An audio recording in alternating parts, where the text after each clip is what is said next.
Well, hello, my name is Lindsay Rogers and I'm with the Nebraska Game and Parks Commission.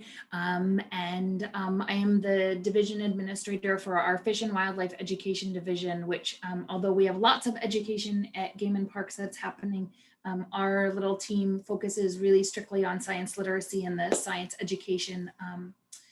The Nebraska Game and Parks Commission is a broad agency with a ton of responsibilities. So y'all probably know about our state parks and state recreation areas and hunting and fishing, but we actually do a shocking amount of research. We do threatened and endangered species, of course, education. We work with the tourism department a lot. And then of course, we're working with land management. When we looked last year, we can see that our park passes really skyrocketed. Our fishing permits skyrocketed. Our hunting permits went up. So we were seeing a lot more people that were being engaged in the outdoors. And what we saw is especially those park passes bumped earlier. So people normally would have waited until this late to buy their park passes, but they didn't. They bought them in the spring.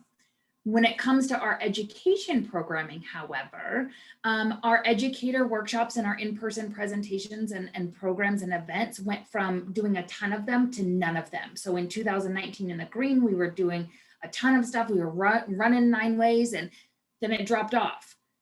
But when we looked at our in-person programming in 2019, it went to nothing in 2020 and our in-person programming or our virtual programming skyrocketed.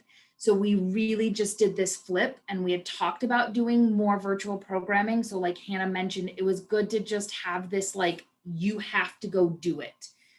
We moved field trips and classroom presentations online. We did a lot of digital resources and developing those. Like Hannah, we also did a lot of virtual workshops. It was a bit of a learning curve. But then we really organized these community events like virtual and online bioblitzes, and where we normally would have had lots of in-person events, we switched to having, for example, a community bioblitz throughout the month of May, which was hugely successful. We've started webinar series and nature nerd nights. It's really provided us an opportunity to reach audiences that we were not reaching before and that were audiences we had wanted to reach. For me, the thing that was really impressive is when this whole thing came down, we were doing all this programming and then just like this screeching halt.